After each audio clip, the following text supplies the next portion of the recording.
MX wedding centre bride night. ഗ്ലാമറും ഗ്രേസും ഒരുമിക്കുന്ന സാരികൾ, ട്രെൻഡി ലെഹങ്കകൾ, എലിഗന്റ് ഗൗണുകൾ.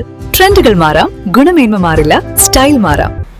തൃത്താല മണ്ഡലത്തിലെ 20 സ്കൂളുകൾക്കായി 36,80,00,000 രൂപയുടെ കെട്ടിടങ്ങളാണ് കഴിഞ്ഞ 5 വർഷത്തിനുള്ളിൽ അനുവദിച്ചതെന്ന് മന്ത്രി MP രാജേഷ്.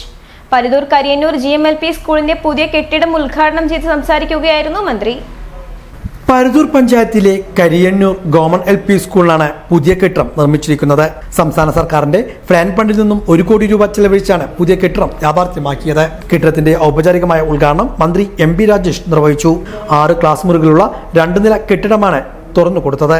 തൃത്താല മണ്ഡലത്തിൽ കഴിഞ്ഞ 5 വർഷത്തിനിടെ 20 വിദ്യാലയങ്ങൾക്കായി 36,80,00,000 രൂപയുടെ കെട്ടിടമാണ് നിർമ്മിച്ചു നൽകിയതെന്ന് ഉദ്ഘാടന പ്രസംഗത്തിൽ മന്ത്രി MP രാജേഷ് സൂചിപ്പിച്ചു.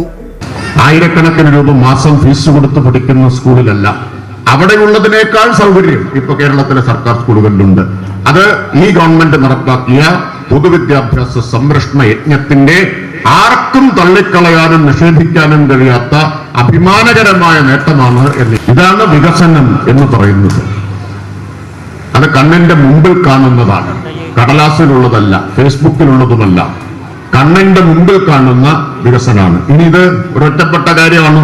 തൃത്താല മണ്ഡലത്തിൽ കഴിഞ്ഞ 5 കൊല്ലം കൊണ്ട് 11 സ്കൂളുകൾക്ക് പ്ലാൻ ഫണ്ടിൽ നിന്ന് മാത്രം കെട്ടിടം വയ്ക്കാൻ 12.5 കോടി രൂപയാണ് ലഭ്യമാക്കിയത്. അതിനു പുറമെ കിഫ്ബിയിൽ നിന്ന് 9 സ്കൂളുകൾക്ക് 24.30 കോടി രൂപ. എല്ലാം കൂടി ചേർത്താൽ 20 സ്കൂളുകൾക്കായി 36,80,00,000 തൃത്താല മണ്ഡലത്തിൽ മാത്രം ഈ 5 കൊല്ലം കൊണ്ട് ലഭ്യമാക്കിയത്.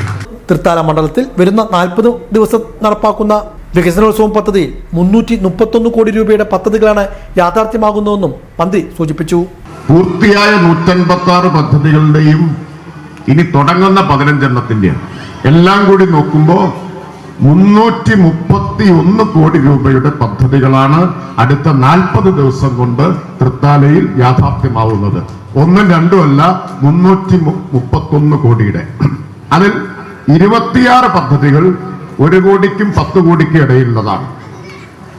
9 പദ്ധതികൾ 10 കോടിക്കും 50 കോടിക്കും ഇടയിലുള്ളതാണ്. ഒരു പദ്ധതി 118 കോടിയുടേതാണ്. അത് കാങ്കപ്പുഴ റെഗുലേറ്റർ കം ബ്രിഡ്ജാണ്. പണി അവസാന ഘട്ടത്തിലാണ്. ഫെബ്രുവരി തെരഞ്ഞെടുപ്പ് നോട്ടിഫിക്കേഷൻ വരുന്നതിന്റെ തൊട്ടു മുമ്പായി അതിന്റെ ഉദ്ഘാടനം നമ്മൾ നടത്തും. ചടങ്ങിൽ പരുതൂർ ഗ്രാമപഞ്ചായത്ത് പ്രസിഡന്റ് അഡ്വക്കേറ്റ് നിഷ വിജയകുമാർ അധ്യക്ഷയായിരുന്നു. Vice president KC Ali Iqbal, block panchayat അംഗം advocate PP Suvarna, Aidru, school പ്രധാനാധ്യാപകൻ Elias, P Ramani, MP Muhammad Ali, TK Prema, Jasma Anwar Edamana, Pattambi AEO KT Sumathi, VPO Manoj, മറ്റു ജനപ്രതിനിധികൾ, വിവിധ രാഷ്ട്രീയ പാർട്ടി പ്രതിനിധികൾ, PTA ഭാരവാഹികൾ, അധ്യാപകർ തുടങ്ങിയവരും പങ്കെടുത്ത് സംസാരിച്ചു.